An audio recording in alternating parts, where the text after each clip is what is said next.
కవల దెయ్యాలు.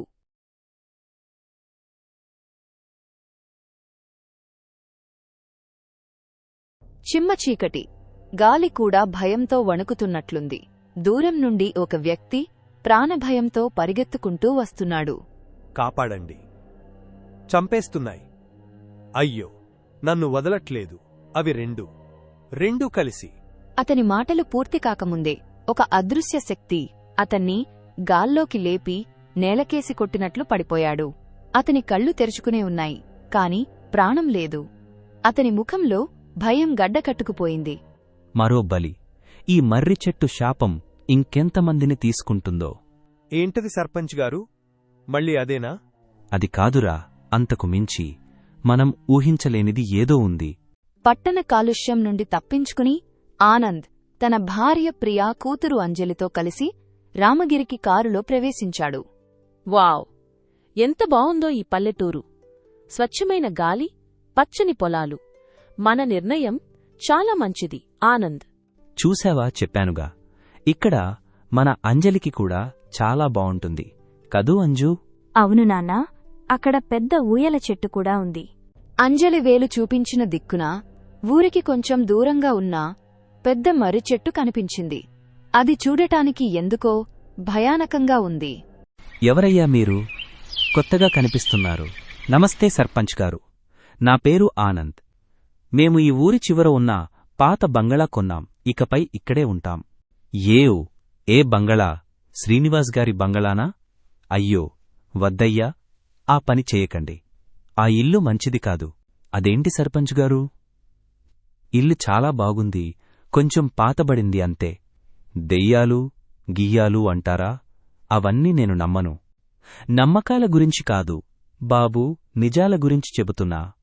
ఆ ఇంటిని, ఆ పక్కనే ఉన్న మర్రి చెట్టును కలిపి ఓ శాపం ఉంది. అది మిమ్మల్ని ఉండనివ్వదు. శాపమా? ఏం జరిగిందండి అక్కడ? సమయం వచ్చినప్పుడు మీకే తెలుస్తుంది. నా మాట విని వెనక్కి వెళ్ళిపోండి. మీ మంచికే చెబుతున్నా. సర్పంచ్ మాటలను ఆనంద్ తేలిగ్గా తీసుకున్నాడు. కాని ప్రియ మనసులో మాత్రం ఏదో తెలియని భయం మొదలైంది. ఏం పర్లేదు సార్, మీరు దేనికీ భయపడకండి.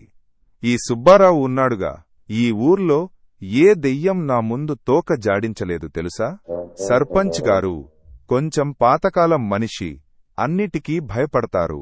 ఓరే సుబ్బారావు, నీ గొప్పలు ఆపు. రాత్రి అయితే ఇంటి గడప దాటని నువ్వా చెప్పేది? ఆనంద్ కుటుంబం ఆ బంగళాలోకి మారింది. అంతా సర్దుకున్నారు. రాత్రి భోజనం చేసి నిద్రకు ఉపక్రమించారు. అమ్మా, నేను బయట ఆడుకుంటా. ఈ టైంలోనా అంజూ? వద్దులేమ్మా, లోపలికిరా. ప్లీజ్ అమ్మా, నా కొత్త ఫ్రెండ్ బయట నా కోసం చూస్తున్నాడు. కొత్త ఫ్రెండా? ఎవరు? రాము. చెట్టు దగ్గర ఉంటాడు. చాలా మంచివాడు. తన తమ్ముడు సోము అంట. చాలా అల్లరి చేస్తాడట. రాము నాతో ఆడుకుంటానన్నాడు. ప్రియకు గుండె జారినట్టయింది. బయట ఎవరూ లేరు. ఆ మర్రి చెట్టు వైపు చూస్తే దాని కొమ్మలు చేతుల్లా కదులుతున్నట్టు అనిపించింది. ఏమైంది ప్రియా? ఎవరితో మాట్లాడుతోంది? ఆనంద్, అంజలి ఎవరో రాము అంటా చెట్టు దగ్గర ఉన్నాడంటోంది. ఓస్, ఇంతేనా? పిల్లలు ఊహాజనిత స్నేహితులను సృష్టించుకుంటారు. కంగారు పడకు. అంజు, లోపలికి రామ్మా, చలిగా ఉంది. అర్ధరాత్రి దాటింది. ఇంట్లో వస్తువులు అటూ ఇటూ కదలడం మొదలయ్యాయి. వంటగదిలో గిన్నెలు వాటంతటా అవే కింద పడ్డాయి. ఆనంద్, విన్నారా? శబ్దాలు వస్తున్నాయి. గాలికి పడి ఉంటాయి ప్రియా. ఈ ఇల్లు పాతది కదా, నువ్వు అనవసరంగా భయపడుతున్నావు. పడుకో. కాని ప్రియకు తెలుసు, అది గాలి కాదని, ఎవరో కావాలనే చేస్తున్నారని. ఆ ఇంట్లో వారితో పాటు ఇంకెవరో ఉన్నారని ఆమెకు అర్థమైంది. సర్పంచ్ గారు, దయచేసి చెప్పండి. ఆ ఇంట్లో, ఆ చెట్టు దగ్గర ఏం జరిగింది? నా కూతురు ప్రమాదంలో ఉందని నా మనసు చెబుతోంది. చెబుతానమ్మా. సుమారు 50 ఏళ్ల క్రితం ఈ ఊరి జమీందారుకి రాము, సోము అని కవల పిల్లలు ఉండేవారు. రాము, సోము? అవునమ్మా. రాము చాలా మంచివాడు, శాంత స్వభావి. సోము మాత్రం చాలా దుర్మార్గుడు, క్రూరుడు. వాళ్ల తాత ముత్తాతల నాటి నాగమణి హారం ఒకటి ఉండేది. దానిమీద సోము కన్ను పడింది. నాగమణి హారమా? అవును, దాన్ని దక్కించుకోవడానికి సోము తన అన్న రాముతో గొడవపడ్డాడు. ఆ గొడవలో ఇద్దరూ ప్రమాదవశాత్తు ఆ మర్రి చెట్టు దగ్గర చనిపోయారు. అప్పటినుండి సోము ఆత్మ ఆ చెట్టునే పట్టుకుని ఆ దారిన వెళ్లిన వారిని పీడిస్తోంది. రాము మంచివాడు కాబట్టి అతని ఆత్మ శాంతించిందని అనుకున్నాం. అవునవును, ఆ సోముగాడు మహా చెడ్డోడు. నేను ఒకసారి రాత్రి ఆ దారిన వెళ్తుంటే నువ్వాపావయ్యా, నీ కథలు ఉన్నది చెప్పనివ్వు. సోము ఆత్మ ఒక్కటే అక్కడ ఉందని మేము అనుకుంటున్నాం. అది ఆ నాగమణి హారం కోసం ఇంకా అక్కడే తిరుగుతోంది. మరి ఆ హారం ఏమైంది? అది ఎవరికీ దొరకలేదు. ఆ ఇద్దరితో పాటే మాయమైంది. ప్రియకు కలలో ఒక దృశ్యం కనిపించింది. తెల్లటి బట్టలలో ఒక యువకుడు ముఖంలో అమాయకత్వంతో ఆమె ముందు నిలబడ్డాడు. అమ్మా, నన్ను గుర్తుపట్టారా? నేను రాముని. నా తమ్ముడు సోము నన్ను, మీ పాపను చాలా ఇబ్బంది పెడుతున్నాడు. వాడికి ఆ నాగమణి హారం కావాలి. అది దొరికితే వాడికి అంతులేని శక్తులు వస్తాయి. మరి మేమేం చేయాలి? ఆ హారాన్ని వాడికన్నా ముందే మీరు కనుక్కోవాలి. దాన్ని ఈ చెట్టు దగ్గర పవిత్రమైన మంత్రాలతో బంధిస్తే సోము ఆత్మకు విముక్తి కలుగుతుంది. నేను కూడా శాంతిస్తాను. దయచేసి నాకు సహాయం చేయండి. ఆ హారం ఎక్కడుందో మీకు ఒక గుర్తు చెబుతాను. చెట్టు కింద 7వ ఊడ మొదట్లో. ప్రియ కలలోంచి ఉలిక్కిపడి లేచింది. ఆమెకు చెమటలు పడుతున్నాయి.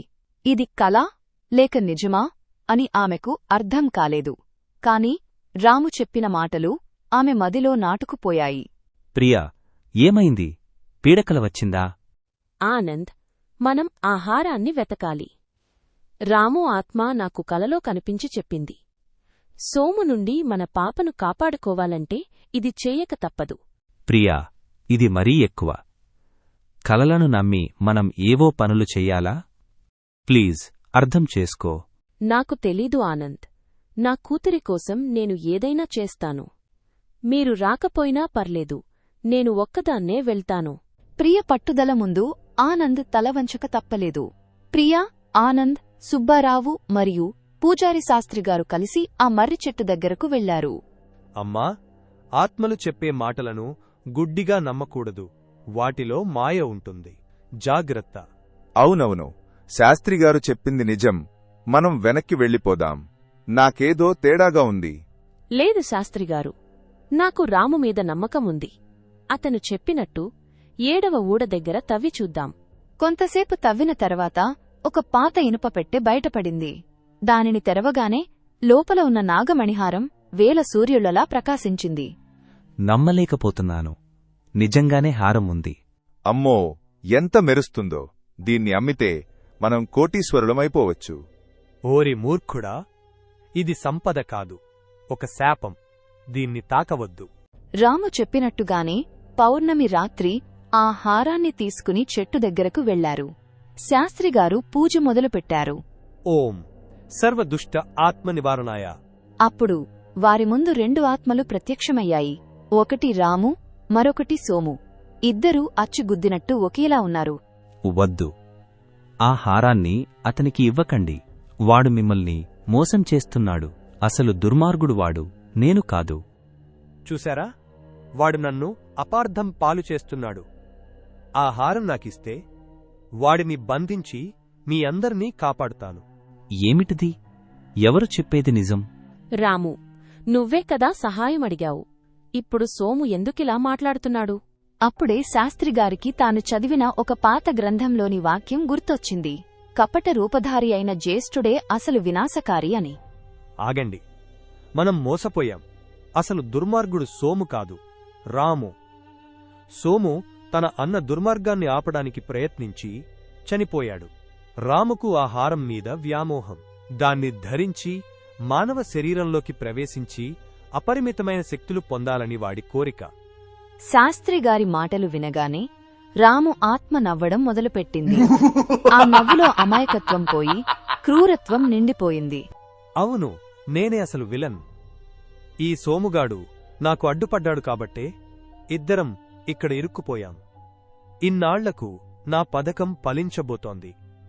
ఆ హారం ఇటు ఇవ్వండి. ముందుగా ఈ పాప శరీరం నాకు కావాలి. రాము ఆత్మ అంజలి వైపు దూసుకుని వెళ్ళింది. ఒరేయ్ దుర్మార్గుడా, నాన్నగారిచ్చిన మాట కోసం నేను నిన్ను అడ్డుకుంటాను. రెండు ఆత్మలు భయంకరంగా పోట్లాడుకుంటున్నాయి. ఆనంద్, ప్రియ తమ కూతురిని కాపాడుకోవడానికి ప్రయత్నిస్తున్నారు. ఆనంద్, శాస్త్రిగారు చెప్పారు కదా, ఈ హారం ఒక బంధనమని. బహుశా ఇది వాళ్ళిద్దరినీ బంధిస్తుందేమో. అవును ప్రియా, నువ్వు చెప్పింది నిజం కావచ్చు. సోము ఆత్మ రామును అడ్డుకుంటుండగా ప్రియ ఆ హారాన్ని తీసుకుని వాళ్ళిద్దరి వైపు విసిరింది. ఆ హారం గాల్లో తేలుతూ వెళ్లి పోట్లాడుకుంటున్న రెండు ఆత్మలను తాకింది. వద్దు వద్దు వద్దు. నాగమణి నుండి ఒక ప్రకాశవంతమైన కాంతి వెలువడింది.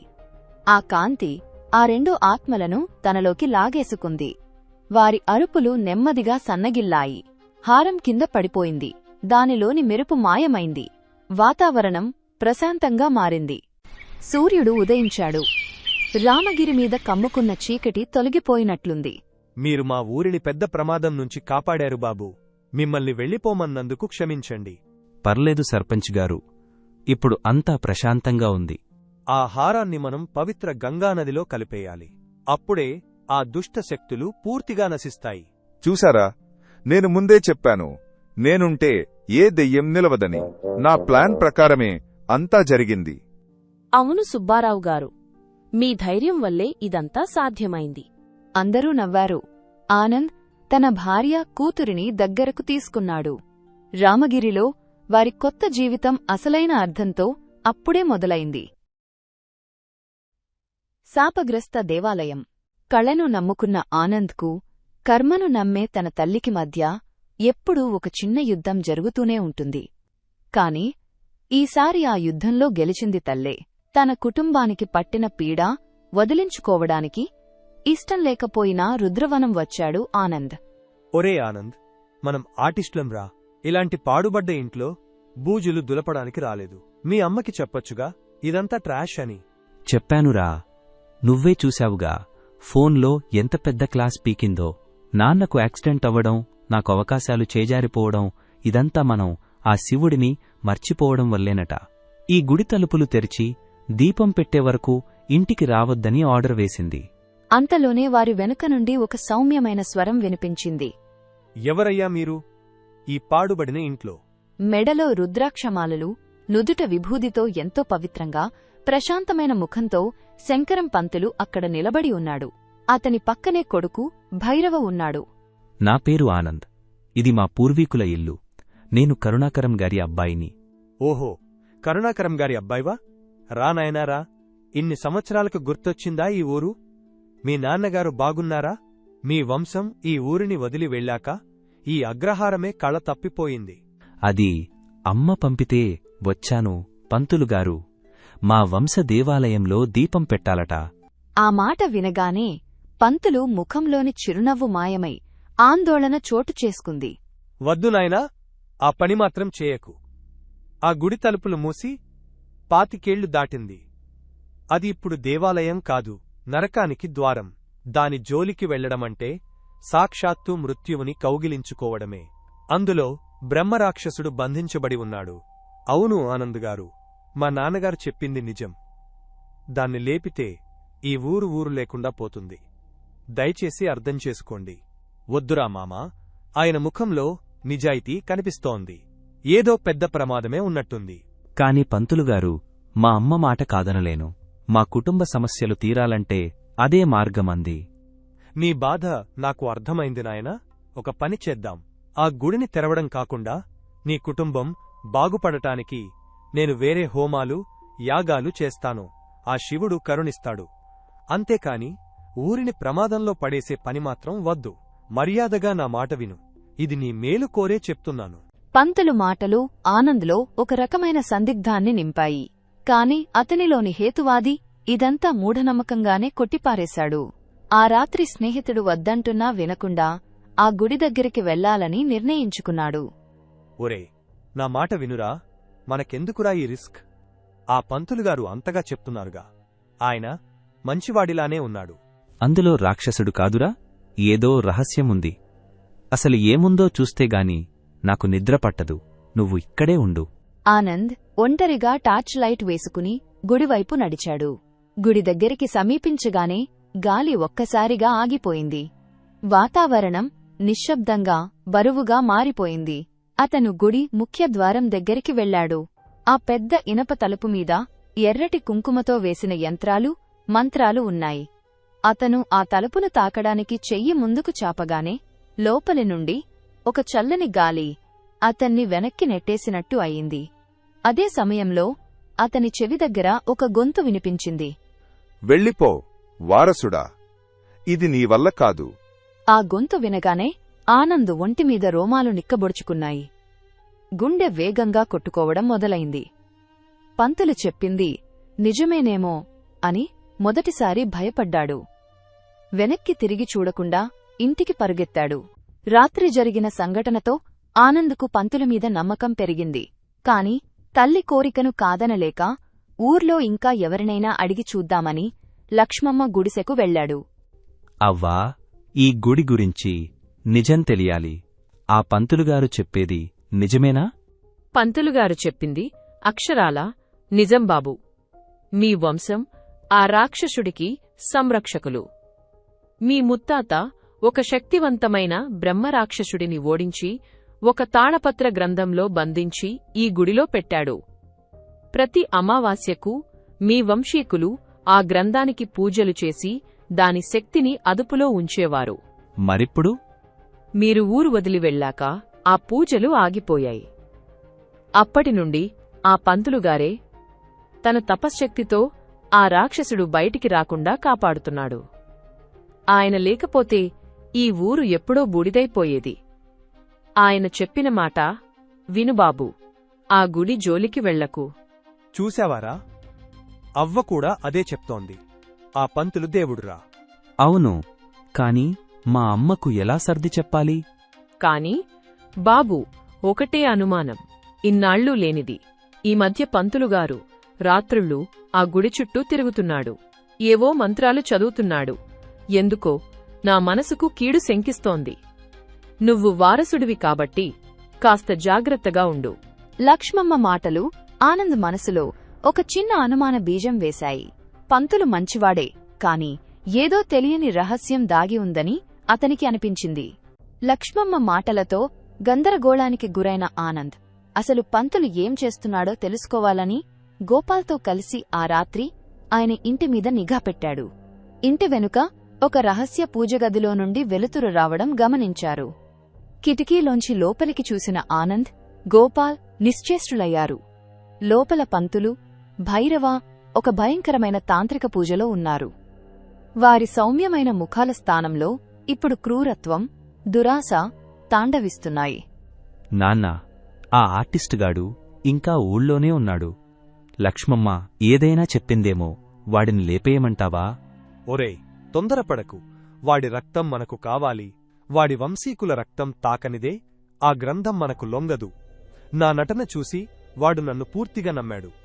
చంద్రగ్రహణం రోజు వాడినే శాంతిపూజ పేరుతో గుడి దగ్గరికి పిలిపించి బలి ఇచ్చి ఆ రాక్షసుడిని నా పాదాల దగ్గర పడేలా చేస్తాను. ఈ మాటలు విన్న ఆనంద్, గోపాల రక్తం గడ్డకట్టుకుపోయింది. తాము నమ్మిన మనిషే తమను బలి ఇవ్వాలని చూస్తున్నాడని తెలిసి నిలువునా కుప్పకూలిపోయారు. ఒరేయ్, మోసం, పెద్ద మోసం. పారిపోదాంరా. నమ్మించి గొంతు కోయాలని చూస్తాడా? పారిపోవడానికి కాదురా వచ్చింది, పోరాడటానికి. నా పూర్వీకులు చేసిన తప్పును నేను సరిదిద్దాలి. ఆ రాక్షసుడిని వాడి చేతికి చిక్కకుండా కాపాడాలి. లక్ష్మమ్మ చెప్పిన రహస్య మార్గం ద్వారా ఆనంద్, గోపాల్ గుడిలోకి ప్రవేశించారు. కాని పంతులు వేసిన పద్మవ్యూహంలో చిక్కుకుని అతని చేతికి దొరికిపోయారు. గుడి మధ్యలో ఉన్న గర్భగుడిలో ఒక పీఠం మీద ఆ తాళపత్ర గ్రంథం మెరుస్తూ ఉంది. హహ, వచ్చావా వారసుడా? నా నటన ఎలా ఉంది? నీకోసమే ఈ బ్రహ్మరాక్షసుడు ఇన్నాళ్లుగా ఎదురుచూస్తున్నాడు. నీ రక్తంతో వాడి దాహం తీర్చి వాడిని నాకు బానిసను చేస్తాను. పంతులు మంత్రాలు చదవడం మొదలుపెట్టాడు. గ్రంథం నుండి నల్లటి పొగ రావడం మొదలైంది. ఆ పొగ ఒక భయంకరమైన ఆకారంగా మారింది. ఎవరు నన్ను మేల్కొల్పింది? నాకు స్వేచ్ఛ కావాలి. నేను నీ కొత్త యజమానిని. ఈ వారసుడిని బలిగా స్వీకరించి నాకు సేవకుడిగా మారు. పంతులు ఆనందును కత్తితో పొడవబోతుండగా గోపాల్ ధైర్యం తెచ్చుకుని పక్కనే ఉన్న త్రిశూలాన్ని పంతులు మీదకు విసిరాడు. ఈ గందరగోళంలో ఆనంద్ పంతులు చేతి నుండి విడిపించుకుని ఆ గ్రంథం వైపు పరుగెత్తాడు. నా పూర్వీకుల ఆశయాలను నిలబెట్టడానికి వచ్చాను. నిన్ను బంధించిన వాళ్ల వారసుడిని నేను. నా ఆజ్ఞను పాటించు. ఆశ్చర్యం! ఆనంద్ ఆ మాట అనగానే బ్రహ్మరాక్షసుడిలోని క్రూరత్వం తగ్గింది. అది పంతులువైపు కోపంగా తిరిగింది. ద్రోహి, నన్ను వశపరచుకోవాలని చూస్తావా? నా సంరక్షకుడి వంశాన్ని అంతం చేయాలని చూస్తావా? ఆ రాక్షసుడు తన పంజా విసిరి భైరవను అవలీలగా పక్కకు విసిరేశాడు. ఆ తరువాత అది శాంతంగా ఆనంద్ వైపు చూసి తిరిగి తాళపత్ర గ్రంథంలోకి వెళ్లిపోయింది. గుడి శుభ్రం చేయబడింది. ఆనంద్ లక్ష్మమ్మ చెప్పిన విధంగా సరైన పూజా విధానాలను నేర్చుకుని ప్రతిరోజూ దీపం పెట్టడం మొదలుపెట్టాడు. అమ్మో, చివరి నిమిషంలో నా గుండె ఆగిపోయిందిరా. నమ్మినవాళ్లే ఇలా చేస్తే తట్టుకోవడం కష్టం. అయినా నువ్వు రియల్ హీరోవి. హీరోని కాదురా, నా బాధ్యతను నేను నిర్వర్తించాను అంతే. ఇప్పుడు మా కుటుంబానికి పట్టిన పీడ విరగడైంది. ప్రశాంతంగా ఉంది. ఆ దుర్మార్గుడి పీడ విరగడైంది. ఈ గుడికి, ఈ ఊరికి మళ్లీ పాతకళ వచ్చింది బాబూ. మీ వంశం చల్లగా ఉండాలి. రుద్రవనం ఇప్పుడు శాపం నుండి విముక్తి పొందింది.